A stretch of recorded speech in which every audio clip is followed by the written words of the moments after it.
Feliz sábado. Es una grata experiencia estar aquí en este hermoso lugar, en medio de la naturaleza, lejos de las distracciones del mundo, ¿no es cierto? Y la música y las cosas que en las ciudades se encuentran. Es una bendición poder estar aquí en esta noche, en este día sábado tan especial. Y vamos esta noche, con la ayuda de Dios, a continuar entrando un poco más en el tema de la justificación por la fe.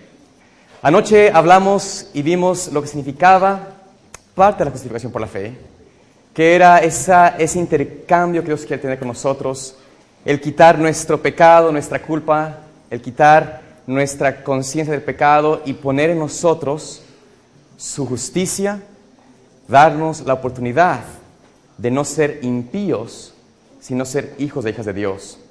Pero esta noche vamos a tratar de entrar en el tema y vamos a tratar de poner nuestra mente en acción, porque esta noche vamos a entrar un poco en la Biblia y vamos a hacer una especie de estudio de la Biblia. Así que les pido que pongan sus espadas bien afiladas, pongan sus mentes en sincronización con la palabra de Dios para tratar de poder avanzar con el tema de esta noche. En esta noche quisiera comenzar donde pues ayer comenzamos, y es en el libro de Romanos, el capítulo 1, y vamos a tratar de entender un concepto que yo sé que aquí ustedes lo han escuchado mucho y quizás piensan que lo están practicando, y espero que sea así. Sin embargo, vamos a tratar de ver qué es lo que abarca la Biblia con la expresión que vamos a leer. Romanos capítulo 1, versículos 16 y 17. Dice la palabra de Dios: porque no me avergüenzo del Evangelio, porque es poder de Dios para salvación a todo aquel que cree, al judío primeramente y también al griego. Porque en el Evangelio la justicia de Dios se revela por fe y para fe, como está escrito, mas el justo, ¿por qué? Por la fe vivirá. Esta expresión, como les decía, es muy conocida por nosotros. Y más aún, yo sé que aquí en la Fundación y aquellos que han estado en estas experiencias de sostén propio, entienden este concepto muy bien. De hecho, esta mañana un joven me comentaba de que él está experimentando o entiende un poco lo que significa vivir por fe. Sin embargo, les quisiera hacer una pregunta. ¿Cuántos de ustedes aquí viven por fe? A ver, ¿alguien puede ser valiente? ¿Da su mano? Un hermano aquí me dice que vive por fe. Muy bien. Ahora, ¿son ustedes justos? Si uno vive por fe, de acuerdo a la palabra de Dios, uno es justo, ¿no es cierto? Mas el justo vive por fe. ¿Vive el impío por fe? ¿Vive el impío por fe? No, no es cierto. El impío no vive por fe. Pero somos justos. ¿O qué significa el justo vive por fe? ¿A qué se refiere esto? ¿Cuál es lo que encierra esta palabra? Como les digo, vamos a tratar de que la palabra se revele esta noche ante nosotros, con la ayuda del Espíritu Santo, a entender qué significa un poco más esto y poder nosotros experimentar esta experiencia que el Señor quiere que tengamos. Vayamos al libro de Romanos, el capítulo 3, y vamos a leer nuestra lectura bíblica. Vamos a tratar de leerla y tratar de asimilar lo que está aquí diciendo. Así que jóvenes, pongan atención a las palabras de la palabra, por favor. Dice la Escritura, Romanos 3, 23 a 26. Por cuanto todos pecaron y están destituidos de la gloria de Dios, siendo justificados gratuitamente por su gracia mediante la redención que es en Cristo Jesús, a quien Dios puso como propiciación por medio de la fe en su sangre, para manifestar su justicia a causa de haber pasado por alto en su paciencia los pecados pasados, con la mira de manifestar en este tiempo su justicia, a fin de que Él sea el justo y el que justifica al que es de la fe de Jesús. Leemos estos versículos, pero ¿entendemos qué está aquí diciendo la palabra? ¿Qué está aquí diciendo la palabra de Dios? Primero que nada, vamos a tratar de descifrar un poco lo que está escrito aquí. Y vamos a comenzar con el versículo 26. Esta vez vamos a tratar de hacer un poco de un estudio un poquito diferente. Y vamos a comenzar con el versículo 26 para tratar de entender qué es lo que aquí está diciendo el apóstol Pablo. Con la mira de manifestar en este tiempo su justicia, a fin de que Él sea el justo y el que justifica al que es de la fe de Jesús. Aquí estamos viendo algo muy particular, que en este tiempo, uno que es justo pueda justificar a los que son de la fe de Jesús. ¿Entendemos eso? En este tiempo, alguien que es justo pueda justificar al que es de la fe de Jesús. Primera pregunta que nos viene a la mente es, ¿quién es este que es justo? ¿Quién es aquel que es justo en ese tiempo? ¿Alguien puede decir? ¿Quién es justo? ¿Quién es justo? ¿Existe algún ser humano justo? ¿Qué nos dice la palabra de Dios sobre hombres justos? ¿Hay alguno? No hay ni uno, ¿no es cierto? No hay justo ni hay uno en la tierra. Así que estamos claros en eso. Entonces, ¿quién es este justo? Vamos a permitir que la palabra nos empiece a mostrar. Este justo es el que puede justificar al que tiene o al que es de la fe de Jesús. Versículo 25 dice, a quien Dios puso como propiciación o como expiación por medio de la fe en su sangre para manifestar su justicia a causa de haber pasado por alto en su paciencia los pecados pasados. ¿De quién está aquí hablando? ¿Quién es que pudo ser expiación por medio de la sangre? ¿Quién? ¿Quién es el que pudo hacer expiación por medio de su sangre? ¿Qué pasa cuando uno transgrede la ley de Dios? ¿Qué pasó cuando Adán y Eva transgredieron la ley de Dios? ¿Cuál es la paga de esa transgresión? ¿Y cómo se puede pagar el precio de la muerte? ¿Solo con qué? Con sangre. ¿No es cierto? Sí han leído esta expresión, ¿no es cierto? Si no hay derramamiento de sangre, gracias, derramamiento de sangre, no hay remisión de pecados. Estaba ahí trabado con el inglés un poco. En fin, volviendo a esto, ¿qué es entonces necesario para que haya remisión, que haya expiación de los pecados? Sangre. ¿Y quién es aquel que dio su sangre? Esto es muy sencillo, esto es Evangelio número 1, así que ¿quién es Él? Jesús, ¿no es cierto? Jesús es el que da, o el que hizo remisión, o el que hizo expiación por su sangre del pecado. Pero, ¿por qué es que ahí y por medio de esa remisión de pecado es que se le llama justo? ¿Por qué es que Cristo, se le dice aquí que es por esa expiación, esa muerte en la cruz, que Él puede ser el justo? ¿Por qué? Porque cuando Cristo derramó su sangre, fue primeramente una sangre de un hombre fiel y leal y obediente a la ley de Dios. Cristo era justo. Legalmente hablando, Cristo como ser humano fue justo. Él no pecó. ¿O sí pecó Jesús? No pecó Jesús. Entonces, legalmente Cristo es el único ser humano justo. Y por eso Cristo tuvo que venir aquí a la tierra como ser humano, porque como Dios, como el creador, el omnipotente que era, no podía ser declarado un ser humano justo. No podía, legalmente hablando. La ley demandaba que un ser humano que, como ellos pecaron, como nuestros padres pecaron, la ley demandaba que un ser humano es el que debía pagar la culpa. Entonces Cristo tenía que ser fiel como nosotros, como un ser humano.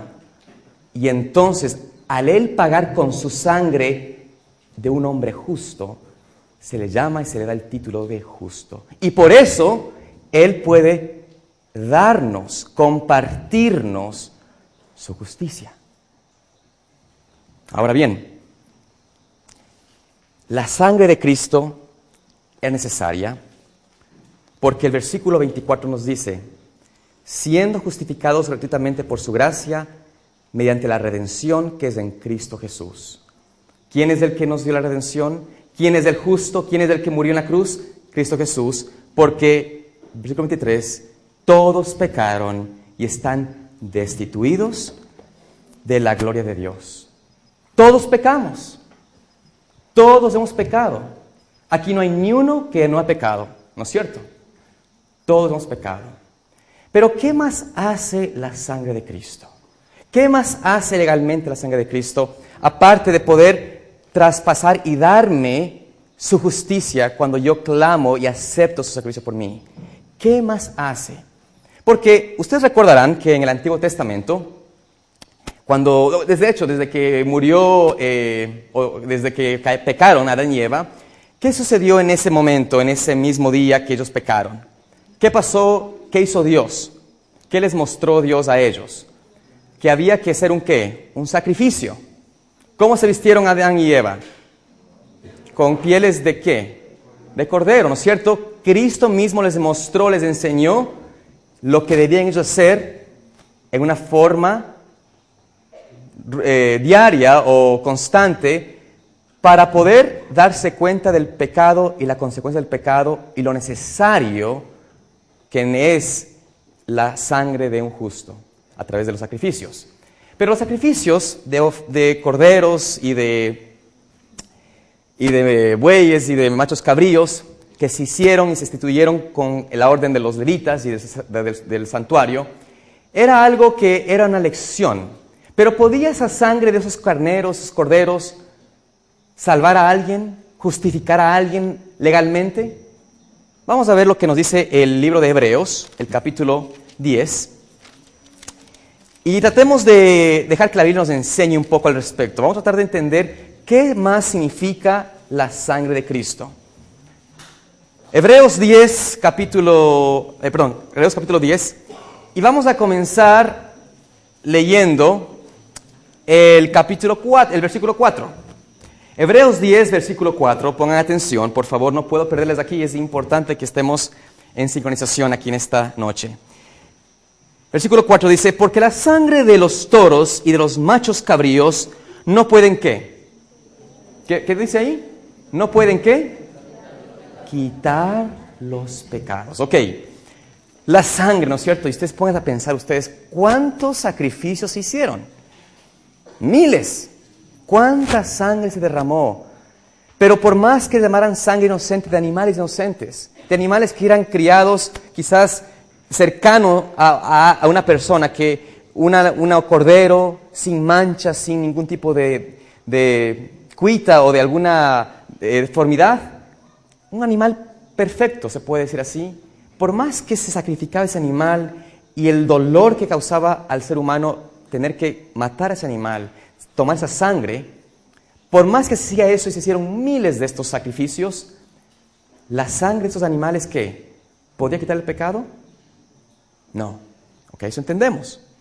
Pero ¿qué más significa o qué más era el propósito que la sangre del ser justo haga? Entendemos que la sangre de Cristo debe quitar los pecados, porque la sangre de los machos cabríos y de los corderos no hizo eso. Pero vamos a entender un poco más qué significa el quitar los pecados. ¿Qué significaba o qué significa lo que la sangre de Cristo va a hacer? Vayamos un versículo atrás, versículo 3. Pero en estos sacrificios, cada año se hace ¿qué? ¿Qué cosa? ¿Memoria de qué? ¿Memoria de qué? De los pecados. No solamente esta ilustración de la sangre, del derramamiento de sangre, era un símbolo de que debían quitar los pecados, pero también era un símbolo que debía también quitar la memoria del pecado. ¿Cuántos de ustedes tienen memoria del pecado? ¿Cuántos de ustedes han tenido memoria del pecado? Yo todavía tengo memoria del pecado. Y hay cosas que yo quisiera poder olvidarlas. Y estoy seguro que aquí hay alguien también que tiene ese sentir. hemos pedido confesión al Señor, entendemos que nos ha perdonado, pero quisiéramos borrar la memoria del pecado. Pero la sangre de los machos cabríos, de los sacrificios que se dan cada año, no podía hacer eso. Continuemos hablando. ¿Qué más debía hacer la sangre? Versículo 2. De esta manera, cesarían de ofrecerse, pues los que tributan este culto, limpios de una vez, no tendrían ya qué. ¿Perdón? Más que conciencia de qué. Del pecado. ¿Qué estamos tratando de ver aquí en la palabra de Dios? Dios, con la sangre de Cristo, la sangre que es mucho mejor, como dice Pablo, que es una sangre que sí es efectiva, que su sacrificio sí es efectivo, no solamente es para perdonar mis pecados, sino también para quitar la memoria de ellos y para quitar la misma conciencia del pecado. ¿Entendemos esto? Dios quiere quitar de nosotros, por medio de su sangre, el pecado, la memoria, la conciencia. ¿Con qué fin? Para que nosotros entendamos esto, versículo 1 del capítulo 10.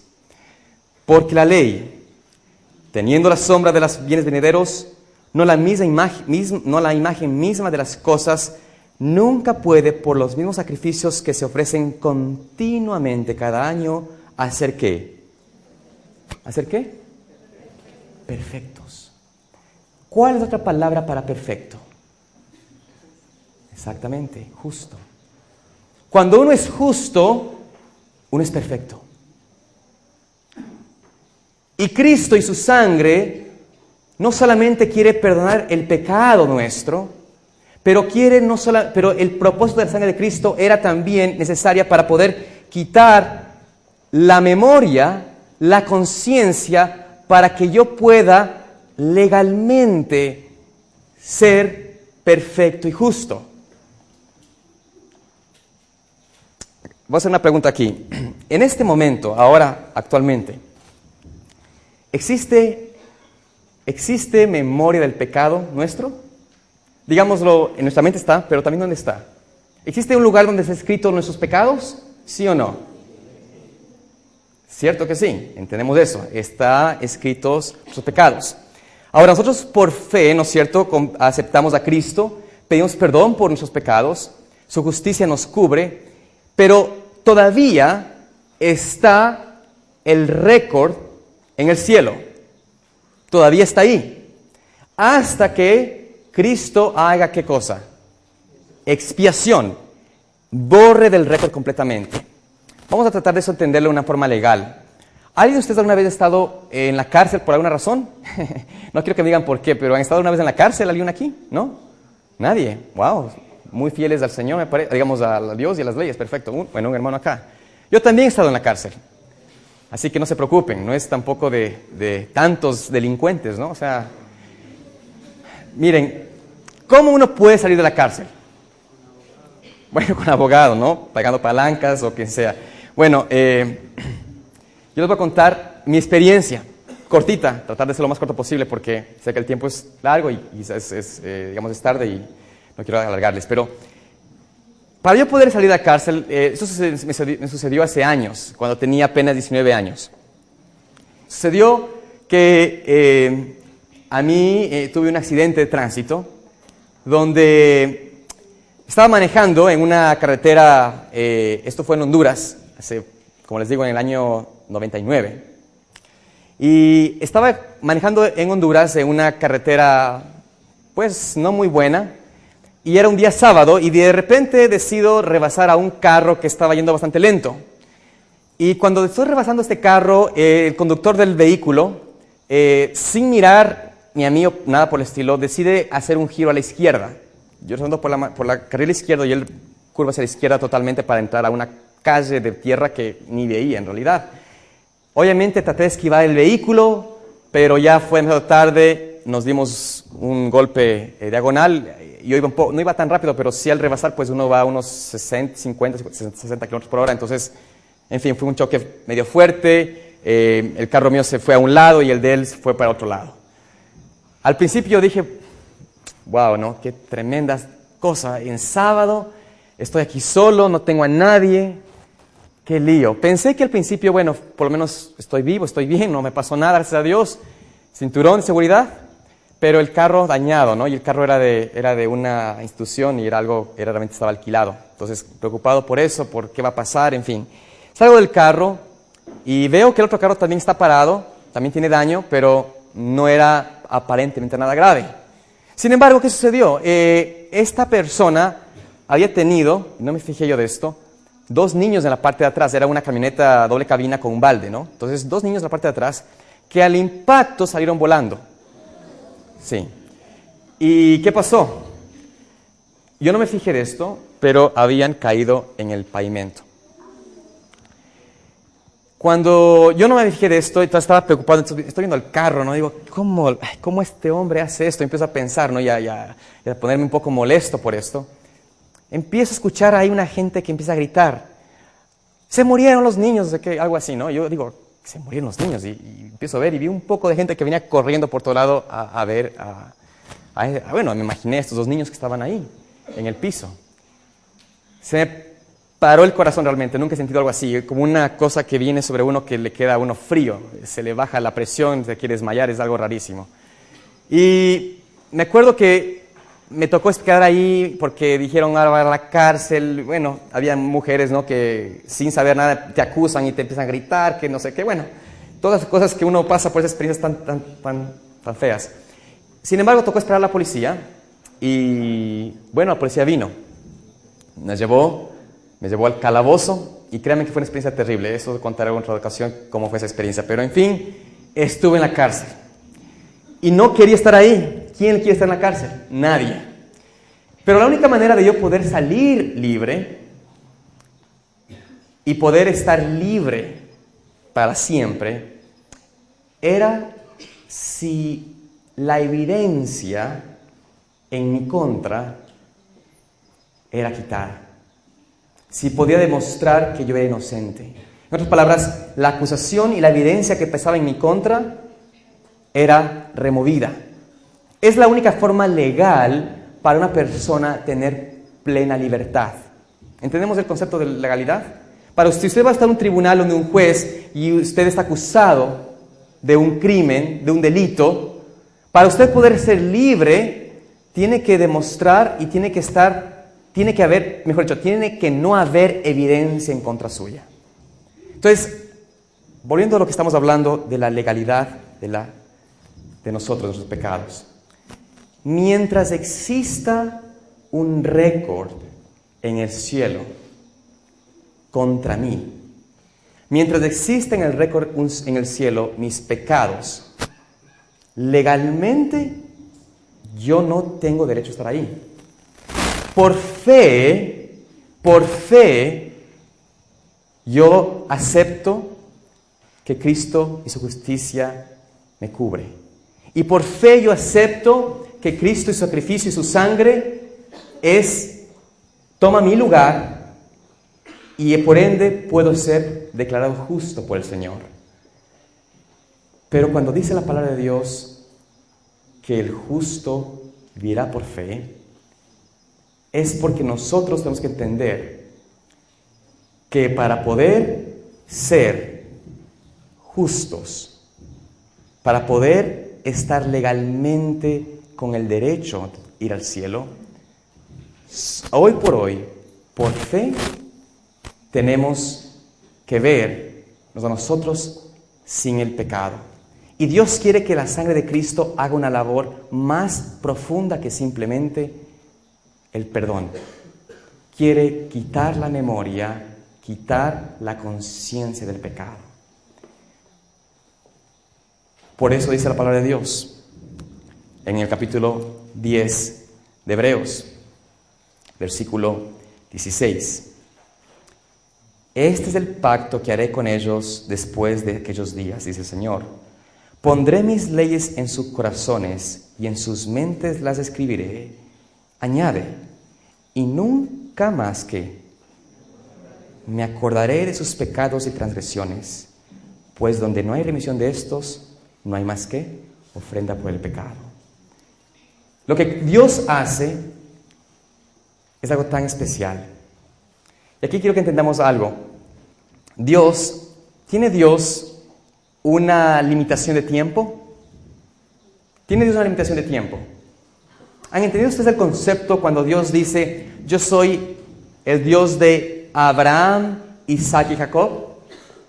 ¿Han entendido ustedes ese concepto? ¿Es Dios un Dios de muertos? ¿Qué dice la Biblia?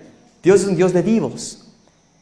Si entendemos el concepto de que Dios no tiene límite en tiempo, Dios, cuando uno por la fe se aferra de Cristo, acepta su sacrificio, es declarado justo por el Señor, Dios ve que usted es sin culpa, que su récord ha sido borrado, que su récord ha sido limpiado, y mientras usted mantenga en esa conexión con Cristo, en esa conexión de esa justicia de Cristo, usted llegará a ser lo que Dios ya ve actualmente.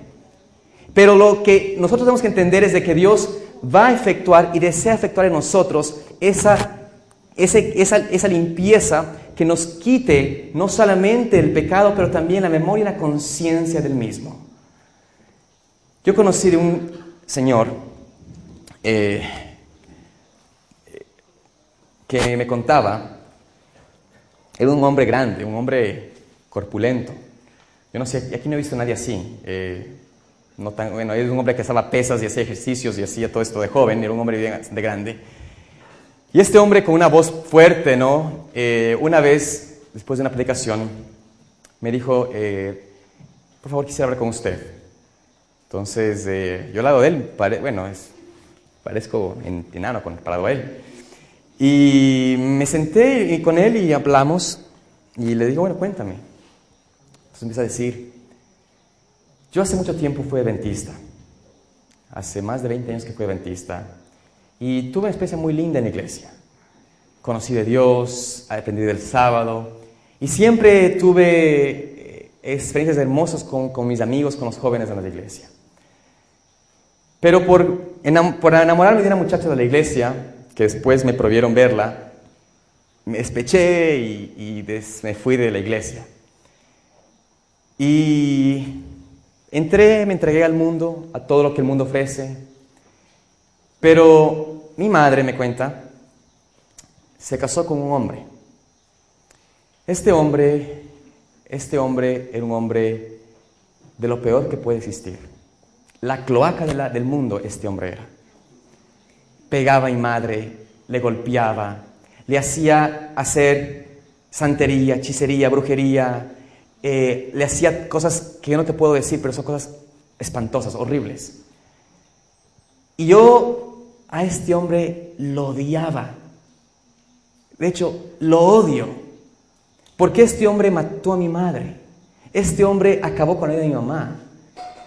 Ella murió tan joven y me dejó a los 26, 27 años sin madre.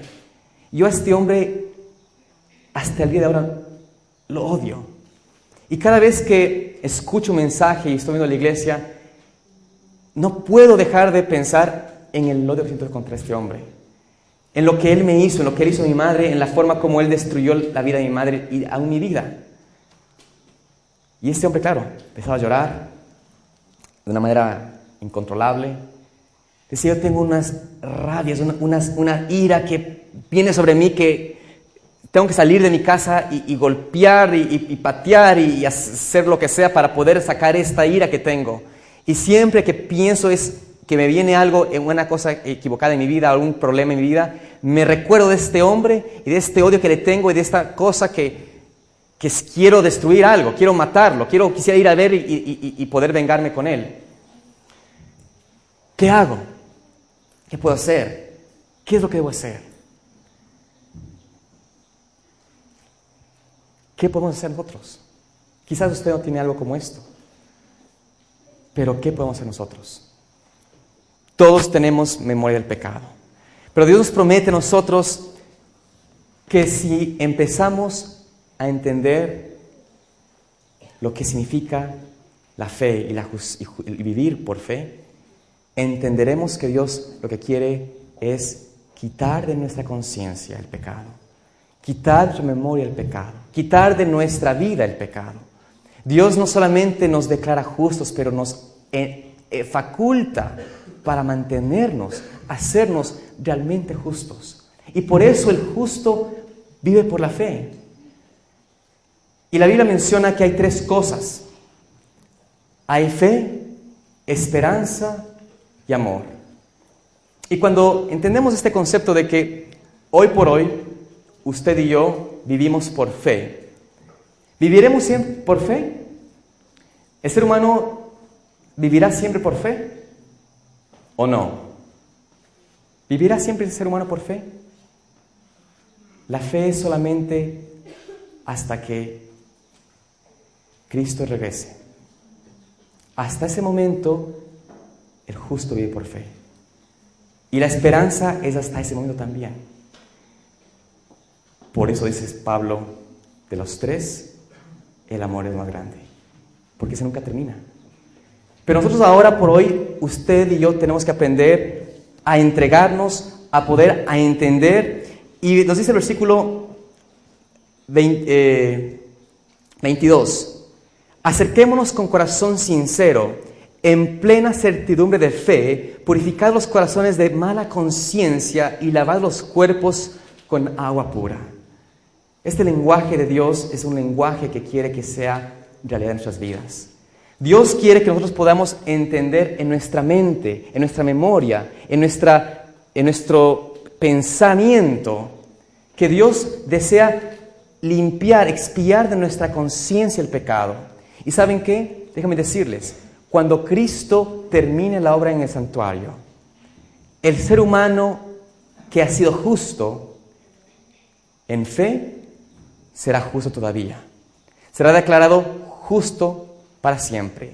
Dejará de ser un justo en fe, sino que será un justo en existencia, en conciencia, en pureza, en verdad. Y esta persona dejará de tener memoria del pecado, dejará de tener conciencia del pecado, dejará de tener las secuelas en su mente del pecado. Y entonces será un poco tiempo y lo que esperaba, la esperanza que deseaba tener, la obtendrá. Nos dice aquí la palabra de Dios, versículo 37, del capítulo 10. Porque aún un poquito, ¿y qué dice aquí? Y el que ha de venir, vendrá, y no tardará. Mas el justo, miren ustedes el versículo 38, mas el justo ¿qué?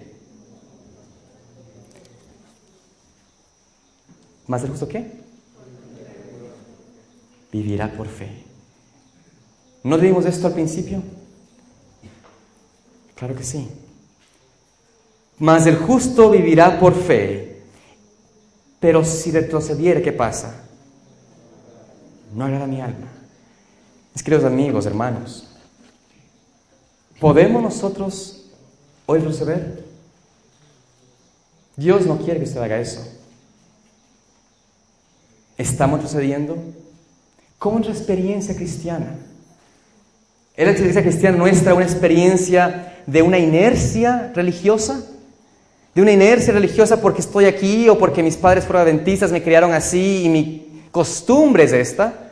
¿O es la experiencia cristiana una experiencia de contemplar a Jesús, de entregarme a Cristo, de permitir que Él quite de mi vida el pecado, de permitir que Él quite de mi vida la memoria del pecado, de permitir que Él pueda quitar y lavar mi conciencia del mal, para que cuando Cristo termine de trobar por mí en el santuario celestial, yo sea legalmente justo?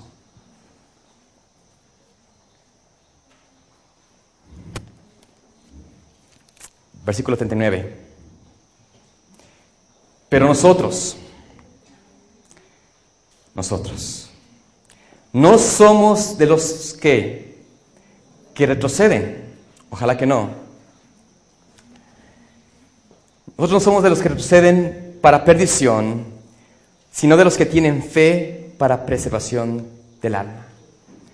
aquí empezamos a entender lo que significa tener fe. La fe no es solamente el decir, Señor, oro para que tú me des un alimento. Eso es un detalle. Pero eso no es el pensamiento de Dios. Eso es una consecuencia, pero no es lo que el Señor desea en su vida. Dice aquí el versículo 11, a la luz de lo que acabamos de entender, ¿qué significa la fe? Es la convicción, es la certeza de lo que se espera.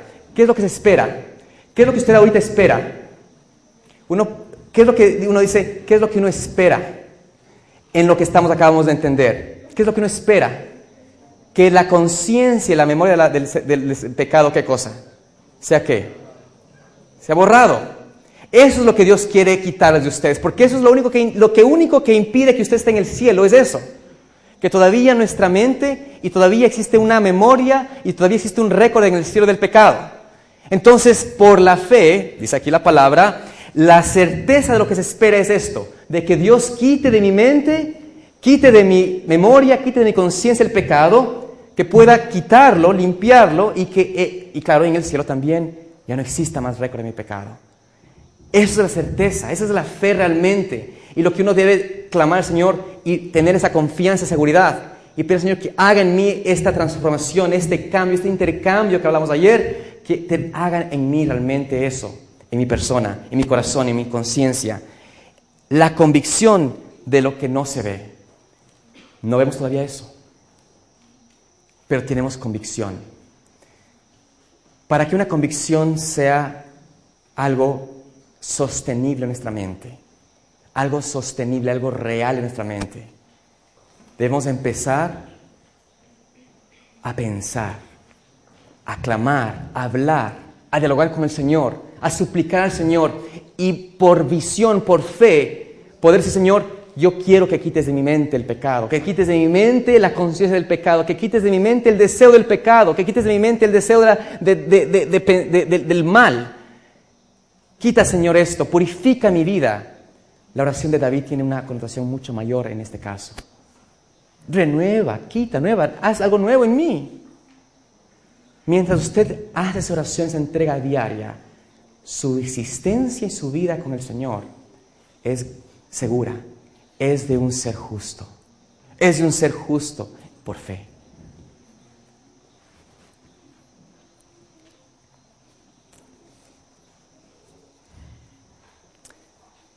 Por eso es que Dios nos enseña, nos habla y nos llama a aprender a tener una convicción diferente.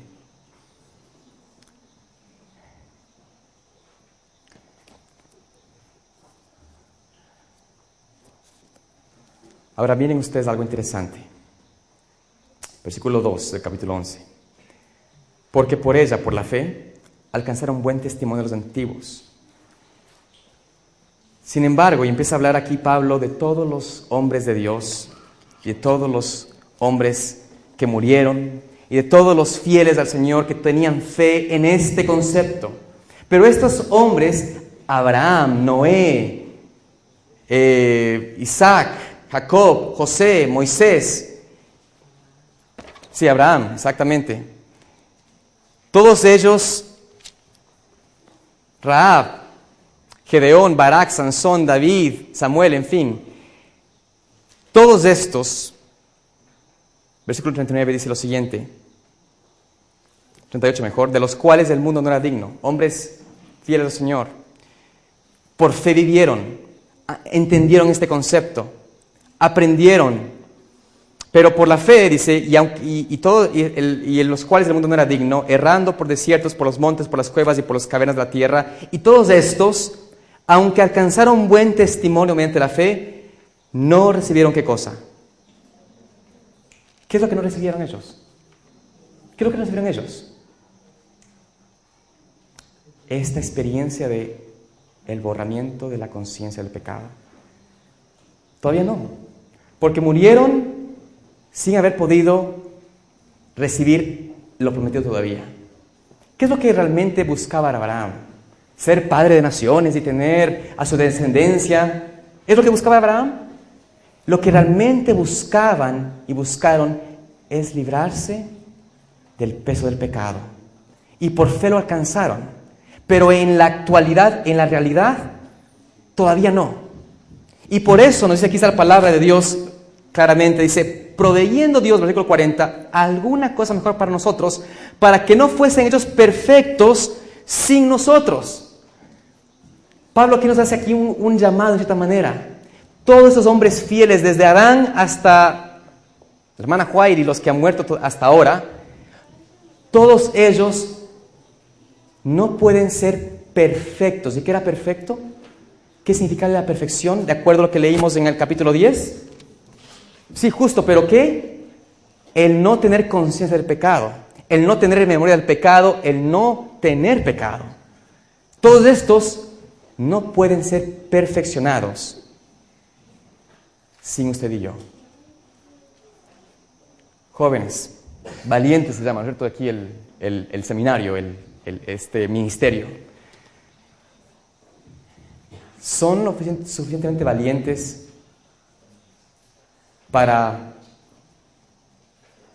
permitir que todos los fieles de toda la historia alcancen lo prometido?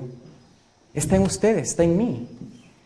Si usted y yo hoy permitimos que el Señor transforme nuestras vidas realmente, que nos entreguemos enteramente al Señor, en esta generación Dios puede terminar su obra en el santuario celestial y podemos experimentar nosotros en vivos y los que han muerto el borramiento total de los pecados, el borramiento de la conciencia del pecado, el borramiento de la memoria del pecado. La sangre de Cristo es mucho más poderosa que la de los corderos. La sangre de Cristo tiene este propósito. La sangre de Cristo, queridos jóvenes, tiene este fin. Y por eso Él es el justo. Y por eso su sangre es poderosa. No es solamente una ideología, no es solamente teoría, pero es algo real, algo tangible que Dios quiere hacer en nuestras vidas. Y ojalá podamos terminar esta obra que todas esas personas están esperando. Necesitamos, jóvenes, que usted y yo seamos justificados día a día, que su justicia sea imputada e impartida, que podamos realmente obtener un mejor testimonio, que podamos ser perfeccionados, que podamos concluir lo que ellos a lo lejos vieron, por la fe lo contemplaron, desearon tenerlo, desearon obtenerlo, pero no alcanzaron. Y si hoy alguien de nosotros muere, moriremos del Señor, pero moriremos todavía con la conciencia del pecado. Pero qué hermoso será poder experimentar vivos el quitamiento, la expiación, la erradicación del pecado. Y por eso, mis queridos amigos, hermanos, Dios está esperando por nosotros, para que podamos tener un grupo, un pueblo, un ejército pequeño de jóvenes, valientes, ¿no es cierto?, que puedan realmente, en una forma diaria, entregarse a Cristo totalmente, contemplar su sacrificio, darse cuenta del precio que Él pagó, de lo que Él tuvo que dejar para poder darme a mí la facultad de reclamar lo que no me pertenece, de poder recibir el don más precioso que es el ser verdaderamente justo. Dios está esperando que nosotros hagamos nuestra decisión. Que podamos como personas en esta noche aprender de Cristo, ver su justicia, su sacrificio, y podamos, como le decía a este hombre, ¿tú quieres quitar la verdad del pecado? ¿Tú quieres quitar y erradicar la conciencia del mal, de lo que te hicieron, de lo que has hecho, de lo que has sufrido? ¿Quieres quitar eso de tu mente? Mira a Jesús. Contempla a Cristo. Entrégate a Cristo. Y tú vas a ver que su sangre, su vida, su muerte, su resurrección, su intercesión ahora va a empezar a quitar todo eso de tu mente. Y llegará un día, no muy lejano, porque estoy convencido de esto, mis queridos amigos, que un día no muy lejano, los fieles del Señor, presentes aquí, experimentarán esa justificación final, donde nuestra conciencia es limpiada, donde Dios en el lugar santísimo dice: concluido está mi obra. Él es justo, será justo todavía. Él es santo, será santo todavía. Y en la mente del ser humano, al ya no haber ningún récord del pecado en el cielo, como dice la palabra, Dios tampoco se acordará de ello. Y Dios borrará de su misma memoria. ¿Entendemos ese concepto? De que Dios de la misma mente de Él quitará la memoria de que usted fue pecador. Quitará de su mente, quitará de su récord, dejará de existir en su mente que usted fue un caído, un ser humano pecador. Increíble. Y permitirá que usted experimente en ese instante también el borramiento del pecado. Y entonces tendrá ya no la fe será parte de usted, ya la estará recibiendo. Tendrá la esperanza por unos momentos hasta que Cristo venga, y entonces ya no tendrá que tener esperanza, sino solamente amor. Y en ese contexto es lo que permanece para siempre. Así que Dios, hermanos, Dios nos permita, Dios nos ayude a entregarnos enteramente a Él ahora. Que hagamos de Él nuestra primera y realmente única deseo de vivir, existir. Que hagamos de Él nuestra única fortaleza, nuestro único propósito, y lo demás son detalles. Queremos tener la mente de Dios. Es lo que Dios quiere darle a usted, su mente, donde el pecado no existe. Que Dios en esta noche nos ayude a aceptar esta promesa y que por fe seamos justificados. Vamos a ponernos de rodillas para orar.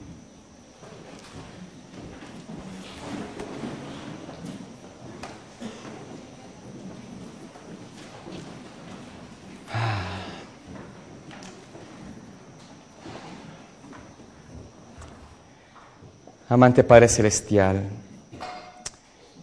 verdaderamente, Señor, con sin igual amor tú nos amas. Tú, Señor, has dado tanto por nosotros. Y desde que hemos caído, Señor, tu deseo ha sido de poder compartir tu misma mente con nosotros. De poder darnos, Señor, una limpieza total del pecado. No solamente perdonarlos, pero también erradicarlos, tanto de la mente como de la memoria, de la conciencia. Señor, permite, oh Señor, que podamos por fe entender esto. Que por fe podamos, Señor, desear eso sobre todas las cosas. Que por la fe, Señor, podamos acercarnos a ti confiadamente y poder confesar nuestros pecados y decir: Señor, quita de mí el pecado, quita de mí el deseo del pecado, borra de mi conciencia las ganas de pecar. Señor, que los jóvenes aquí presentes puedan entender la importancia de esto. Que podamos, Señor, entender lo necesario que es esto para poder realmente ser justos y vivir por fe. Que tú, Señor, permitas que podamos hacer una decisión total y una entrega total, no solamente hoy, sino siempre. Oh Señor, rogamos que nos acompañe esta noche. Tu Santo Espíritu, Señor, continúe impresionando el corazón nuestro, para que podamos, Señor, ser transformados a imagen y semejanza tuya, y que tu carácter, Señor, pueda entonces ser realmente una verdad en nuestras vidas. Rogamos, Señor, todo esto.